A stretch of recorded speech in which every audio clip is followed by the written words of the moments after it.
சமீப காலமா இந்த துருக்கியோட ஆக்டிவிட்டீஸ் அப்படிங்கிறது அண்டை நாடுகள், குறிப்பா சிரியா, ஈராக் இந்த பகுதிகள்ல ரொம்ப அதிக அளவுல இன்கிரீஸ் ஆயிருக்கு.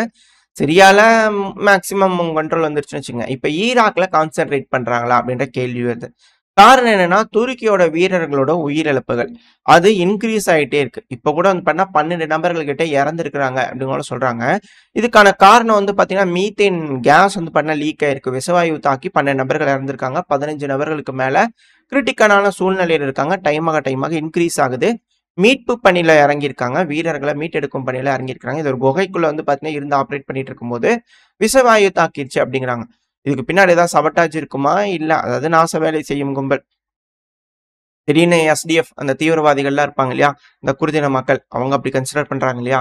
ஸோ அதுபோல நபர்கள் யாராவது வந்து தாக்குதல் பண்ணிட்டாங்களா? இல்ல இயற்கையா நடந்திருக்கா? அப்படிங்கிற இன்வெஸ்டிகேஷன்லாம் தனியா போயிட்டு இருக்கு. ஆனா இது போல இறப்பு விகிதம் அதிகரிச்சுக்கிட்டு இருக்கு. ஸோ ஈராக்கோட வடக்கு பகுதிகளில் சிக்கல்கள் துருக்கிக்கு இருக்கு. ஒருவேளை ஈராக் ஈரானோட அலைனாய் வேலை செய்யறதுனால துருக்கி அடிச்சு துரத்துறதுக்கான வேலைகள் இங்க நடந்துகிட்டு இருக்கா அப்படின்ற கேள்விகள் இருக்கு. இல்ல இஸ்ரேலுக்கு ஆதரவா இந்த இடத்துல களம் செட் பண்றதுக்கு துருக்கி ஆக்டிவிட்டிஸ் அதிகப்படுத்துறாங்களா அப்படின்ற யோசனைகளும் இருக்கு. ஸோ என்ன நடக்க போகுது அப்படிங்கறத அடுத்தடுத்த செய்திகள் வரதை வச்சு நம்ம பார்க்க ஆரம்பிக்கலாம். இப்ப அடுத்தது அமெரிக்கா, இந்த மிடில் ஈஸ்டை பொறுத்த வரைக்கும் சிரியால வந்து பாத்தீங்கன்னா ஆட்சி ஆண்டுட்டு இருக்கிறது அல் ஷாரா அவர்கள். வந்து ஜுலானி அவர்கள் அப்படிங்கிறது போல முன்னாடி சொல்லிட்டு இருப்போம். அதுக்கான காரணம் இவர் தீவிரவாதி அப்படிங்கிறது போல அமெரிக்க தரப்பு வந்து அங்கீகாரம் பண்ணியிருந்தாங்க. அது இப்போ அமெரிக்காவோட ஸ்டேட் டிபார்ட்மெண்ட் வந்து பாத்தீங்கன்னா, இந்த ஹரியத் அல் ஷாம் இருப்பாங்க இல்லையா? ஸோ அந்த அமைப்பை வந்து பண்ண தீவிரவாத லிஸ்ட் வந்து தூக்கிட்டாங்க. ஸோ ஜொலானியா இருந்தாலும் சரி, சாராவா இருந்தாலும் சரி, இதுக்கு மேல அவர் தீவிரவாதி இல்லை அப்படிங்கிறவங்கள அமெரிக்க தரப்பு வந்து லாண்டரிங் பண்ணிட்டாங்க அவரை. அது மட்டும் இல்லாம ஜமாத் அல் நசுரா அப்படின்ற ஒரு அமைப்பையும் வந்து பண்ணா தீவிரவாதிகள் லிஸ்ட் வந்து தூக்கி விட்டாங்க. ஸோ இதுக்கப்புறம் அவங்களுக்கு எந்த ஒரு பிரச்சனையும் இல்லாமல் ஃபண்டிங்லாம் கிடைச்சி இதுக்கப்புறம் ஈஸியாக ஆப்ரேட் ஆவாங்களா அப்படின்ற கேள்விகள் இருக்கு. ஏன்னா இவங்க மேலதான் இந்த HTSங்கிறவங்க இந்த பஷர் அல் அசாத் அவர்களோட ஆட்சி கவிழ்ப்புக்கு முன்னாடி இட்லிப் பகுதியில ஒரு சின்ன பகுதியில இருந்தாங்க. இப்ப பறந்து விரிஞ்சு கிரேட்டர் இட்லிப் அப்படிங்கிறது போல அவங்களுக்கு ஒரு கனவு இருந்தது. இப்ப சிரியா முழுவதும் ஆக்குப்பை பண்ணியிருக்காங்க. இப்ப அதை இஸ்ரேல் வந்து எடுத்துக்குவாங்களா? டமாஸ்கஸ்ல இருந்து 20 கிலோமீட்டர் ரேஞ்ச், பக்கத்து கிலோமீட்டர் ரேஞ்சில் வந்து பண்ணா 10 கிலோமீட்டர் ரேஞ்சில் வந்து நின்றுட்டு இருக்காங்க அப்படின்னு சொல்லிட்டு இருக்காங்க இல்லையா? ஸோ வெயிட் பண்ணி பார்ப்போம். இந்த அமைப்பு நல்ல உறவு மேம்படுத்துமா? இல்ல மீண்டும் இவங்க தீவிரவாத அமைப்பாவே மாறுவாங்களா அமெரிக்காக்கு? அப்படிங்கிறத வெயிட் பண்ணி பார்த்தலாம். அடுத்தது இஸ்ரேல் இந்த காசா பகுதியில. ஏன்னா இந்த மிடில் ஈஸ்ட்ல வந்து பார்த்தீங்கன்னா மிக பெரும் அளவுல டென்ஷன்ஸ் ரைஸ் ஆகிக்கிட்டே இருக்கு. அதுக்கான காரணம் நெத்தன்யாகு அவர்களும் ட்ரம்ப் அவர்களும் மீட் பண்ணி பேசிக்கக்கூடிய சில விஷயங்கள். பார்க்கலாம். அதாவது இந்த 16 ரெக்கார்ட் பண்ணிட்டு இருக்கும்போது வரக்கூடிய செய்தி. 5 இஸ்ரேலோட வீரர்கள் வந்து பாத்தீங்கன்னா இறந்திருக்கிறாங்க அப்படிங்கிற செய்திகள் வருது. 10க்கும் மேற்பட்ட நபர்கள் காயமடைஞ்சிருக்காங்க. இப்போ ஹமாஸோட வந்து பாத்தீங்கன்னா சண்டை நடந்திருக்கு. அந்த சண்டையில இது போல ஒரு கிளாஷஸ்ல இது போல ரிசல்ட் வந்திருக்கு. திடீர்னு நடந்த ஒரு தாக்குதல் அப்படிங்கிற சொல்றாங்க. அதாவது அது கூடவே வந்து பாத்தீங்கன்னா அன்கன்ஃபார்ம்டு ரிப்போர்ட்ஸ், அதாவது ஒரு இஸ்ரேலோட வீரரை இஸ்ரேலே வந்து பாத்தீங்கன்னா அரெஸ்ட் பண்ணி இருக்கிறாங்க அப்படிங்கிற செய்திகள்லாம் வருது. மேபி மொசாட் ஏஜென்ட் மாதிரி இஸ்ரேலுக்குள்ள ஏதோ ஒரு நாட்டோட ஏஜென்ட் உள்ள ஊடுருவிட்டாங்களா? அதனால இது போல சபட்டாஜ் ஆக்டிவிட்டிஸ் நடக்குதா? சபட்டாஜ்னா நாசவேலி நடக்குதா? அப்படிங்கிற கேள்வி இருக்கு. இந்த இன்சிடென்ட் காசாவோட வடக்கு பகுதியில் இருக்கக்கூடிய பியத் ஹனோன் பகுதி இருக்கு இல்லையா? ஸோ அந்த பகுதியில் நடந்திருக்கு அப்படிங்கிற செய்திகள் வருது. கன்ஃபார்ம் பண்ணப்பட்டுச்சுன்னா அடுத்த பகுதியில் என்ன நடக்குது அப்படிங்கிறத அப்டேட்ஸ் பார்க்க ஆரம்பிச்சிடலாம். அடுத்தது இஸ்ரேல் தொடர்ந்து லெபனான்குள்ளேயே ஏர் ஸ்ட்ரைக் பண்ணிட்டு இருக்காங்க. அதாவது லெபனான் கூட இருக்கக்கூடிய ஆளுகின்ற அரசாங்கம் வேற, ஹிஸ்புல்லா வேற, அது லெபனானோட தெற்கு பகுதியில இருந்தாங்க. ஓரளவுக்கு வந்து பாத்தீங்கன்னா அவங்களுக்குள்ள பேச்சுவார்த்தைகள்லாம் இருந்தது. அமெரிக்காவுக்கும் பிரான்ஸ் இந்த மாதிரி மேற்கு நாடுகள் லெபனானோட ஆளுகின்ற அரசாங்கத்தோட ஒரு ஒப்பந்தங்கள்லாம் இருந்த மாதிரி இருந்துச்சு. பேச்சுவார்த்தைகள் சுமூகமா இருக்கிற மாதிரி இருந்தது. ஏற்படக்கூடிய இழப்புகளுக்கு நஷ்டீடு கொடுக்குற மாதிரியான விஷயங்கள்லாம் இருந்தது. இப்ப அதுக்கு மேல இல்ல போல தெரியுதே அப்படிங்கிற கேள்வி வருது. ஏன்னா தொடர்ந்து ஏர் ஸ்ட்ரைக் திரும்பவும் லெபனானுக்குள்ள நேத்துல இருந்து பயங்கரமான ஏர் ஸ்ட்ரைக் நடந்துகிட்டு இருக்கு. டீகேபிட்டேஷன் ஸ்ட்ரைக்ஸ் அதிக அளவில் நடந்துகிட்டு இருக்கு. இந்த பதிவை நான் ரெக்கார்ட் பண்ணிட்டு இருக்கேன். இன்னைக்கு கூட வந்து பாத்தீங்கன்னா இஸ்ரேலோட விமானங்கள் தாழ்வா பறந்து லெபனானோட தெற்கு பகுதிக்குள்ள போயிட்டு இருக்கு அப்படிங்கிற செய்திகள் வந்துகிட்டு இருக்கு. ஸோ என்ன மாதிரியான தாக்குதல் இஸ்ரேல் தரப்பு வந்து ஏற்படுத்துறாங்க அப்படிங்கிறது பார்க்கலாம். அது மட்டும் இல்லாம புல்டோசர்ஸ் இருக்கு இல்லையா? இஸ்ரேலோட புல்டோசர்ஸ் அது 200 மீட்டருக்கும் உள்ள வந்து பாத்தீங்கன்னா இஸ்ரேலோட புல்டோசர்ஸ் 200 மீட்டருக்கும் தாண்டி இந்த கஃபார் கிலியா பகுதி இருக்கு இல்லையா? ஸோ அதுக்குள்ள வந்து ஆப்ரேட் ஆயிட்டு இருக்கு, உள்ள போயிட்டு இருக்கு. எப்படி காசால வீடுகள்லாம் இடிச்சிட்டு இருக்காங்களோ அதே போல சிவிலியன் இன்ஃப்ராஸ்ட்ரக்சர், வீடுகள், இது போல விஷயங்கள்லாம் புல்டோசர் வச்சு நிறவிட்டு இருக்கிறாங்களா லெபனானோட தெற்கு பகுதியில இஸ்ரேல் அப்படின்ற கேள்விகள் வருது.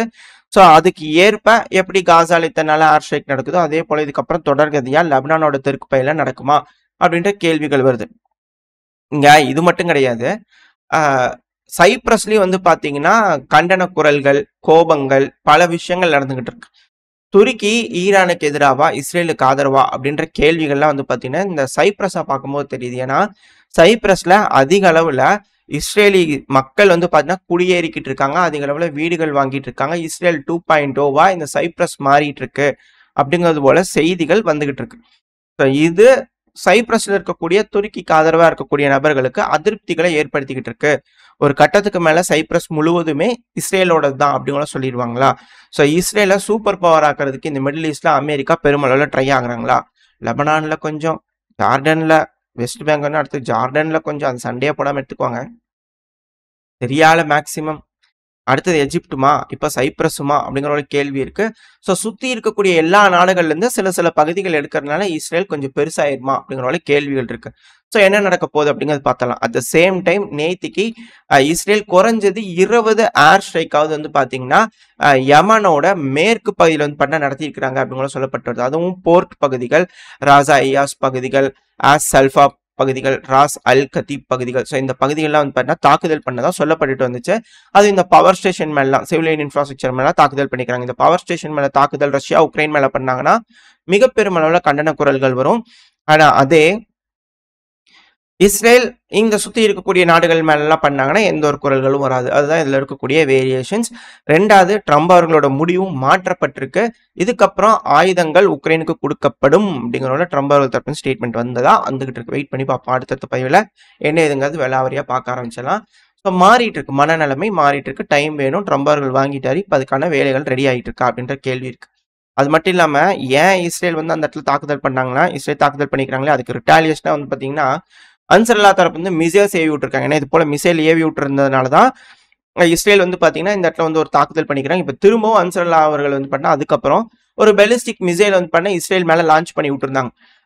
எப்படின்னா ஒரு பென்குனியன் ஏர்போர்ட் போய் தாக்குதல் பண்ற அளவுக்கு உள்ள டீப்பா போயிருந்திருக்கு அப்படிங்கிற சொல்றாங்க. ஆனா இஸ்ரேல் வந்து இல்ல, நாங்க தடுத்து நிறுத்திட்டோம் அப்படிங்கிற சொல்றாங்க. ஆனா பென்குரியான் ஏர்போர்ட் கொஞ்ச நேரம் ஆப்ரேட் ஆகிலிருந்து ஸ்டாப் ஆயிருக்கு அப்படிங்கிற சொல்றாங்க. மிசைலை இன்டர்செப்ட் பண்ணியாச்சு அப்படிங்கிற சொல்றாங்க இஸ்ரேலுக்கு வெளியே வச்சு. ஆனா இஸ்ரேலுக்குள்ள வந்திருக்கு போல தெரியுது அப்படிங்கிற வீடியோ பதிவுகள் பார்க்கும்போது தெரியுது. எது எப்படியோ இது போல இருதரப்புலையும் மாறி மாறி வந்து பார்த்தா தாக்குதல் பண்ணிட்டு இருந்தாங்க.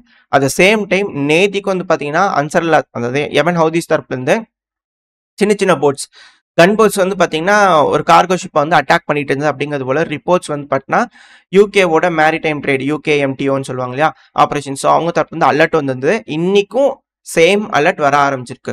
ஸோ ரெண்டாவது முறையா கார்கோ ஷிப்பை வந்து பார்த்தீங்கன்னா யமன் ஹவுதிஸ் தரப்பு வந்து தடுத்து நிறுத்திருக்காங்க இந்த செங்கடல்ல.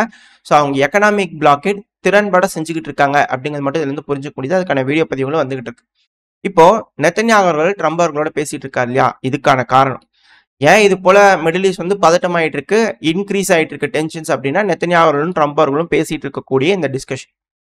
இந்த டிஸ்கஷன்ல ட்ரம்ப் அவர்களோட சில முக்கியமான விஷயங்கள், அவர் பல விஷயம் பேசியிருப்பாங்க, அதுல வந்து சில முக்கியமான விஷயங்கள், அதாவது ஈரானோட நாங்க ஒரு டாக்க பேசுறதுக்கான ஒரு ஷெட்யூல வச்சிருக்கோம், அவங்க பேசிதான் ஆகணும், அவங்க அதை விட்டுட்டு என்ன சும்மா ஆனால் டைம் வேஸ்ட் பண்ணிட்டுக்கிறாங்க, 3 சைட் அடிச்சிருக்கிறோம், வந்து பேசிதான் ஆகணும் அப்படிங்கிற ட்ரம்ப் அவர்கள் தரப்பு ஸ்டேட்மெண்ட்ஸ் வந்திருக்கு.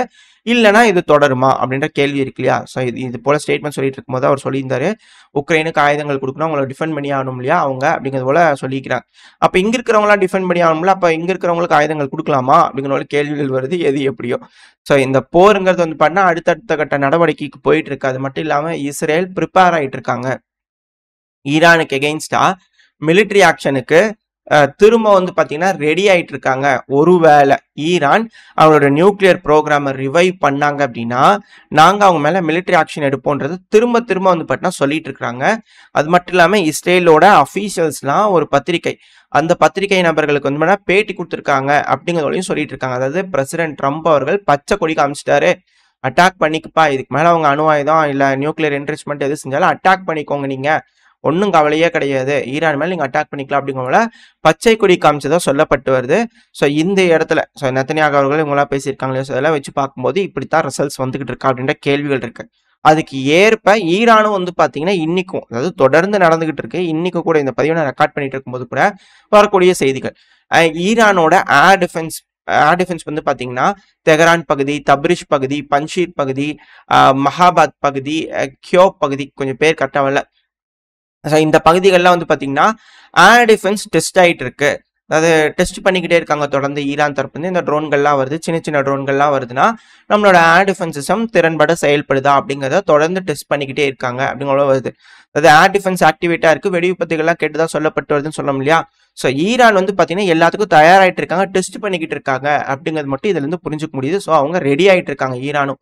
நடக்க போகுதுன்னு தெரியும். ஏன்னா அந்த ஃபார்டோ நியூக்ளியர் பிளான்ட் எதிர்பார்த்த அளவுக்கான இழப்புகள் இல்லை போல தெரியுது. ஒரு வேளை அப்படின்னா மிகப்பெரும் அளவில் தாக்குதல் நடக்குமா அப்படின்ற கேள்வி இருக்கு. அதுக்கு ஏற்ப அன்சரெல்லாம் 2வது முறையா வந்து பார்த்தீங்கன்னா கார்கோ ஷிப்பை அட்டாக் பண்ணிக்கிறாங்க, செங்கடல்ல ஸ்டாப் பண்றாங்க, இஸ்ரேல் ஏர் ஸ்ட்ரைக் பண்றாங்க. இஸ்ரேல் லெபனான்ல ஏர் ஸ்ட்ரைக் பண்றாங்க. இஸ்ரேல் இப்ப சைப்ரஸை பிடிக்கிறதுக்கு பிளான் போடுறாங்களா? இஸ்ரேல் சிரியாக்குள்ள ஆபரேஷன் பண்றாங்க. ஸோ இப்படிங்கிற செய்திகள் வரும்போது இந்த மிடில் ஈஸ்டே பதட்டமா இருக்கு.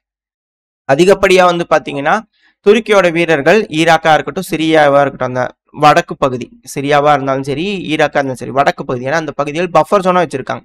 அங்க குருதின மக்கள் இருக்காங்க, அவங்க வந்து அட்டாக் பண்றாங்களா அப்படின்ற விஷயங்கள் இருக்காங்க. வந்து தாக்குதல் நடந்துகிட்டு இருக்கு இருதரப்பையும். அங்க கான்ஃபிளிக்ட் இருக்கனால அந்த இடத்துல ஏதோ ஒரு வேலைகள் இஸ்ரேல் செய்வாங்களா அப்படிங்கிற கேள்வி இருக்கு. ஏன் நடக்க போன்றது பார்த்தலாம். ஸோ ஓரளவுக்கான தகவல்கள் இந்த மிடில் ஈஸ்ட் ரிலேட்டடா, ஆப்பிரிக்கா ரிலேட்டடா நம்ம பார்த்துருப்போம், எப்படி டென்ஷன்ஸ் பில்ட் ஆகிட்டு இருக்குன்னு சொல்லிட்டு. ஸோ இதோட இந்த பதிவை நாம் முடிச்சுக்கலாம். இதுக்கப்புறம் என்னென்னலாம் நடந்தது, இந்த ரஷ்யா பகுதியில் என்ன நடக்குது, அதில் வந்து பண்ணால் அடுத்தடுத்த பயில பார்க்க ஆரம்பிக்கலாம். இந்த பதிவு நல்லா இருக்குன்ற நம்பிக்கையில் அடுத்த பயில உங்க சந்திக்கிறேன். அது வரைக்கும் ஸ்டே சேஃப். பாய்.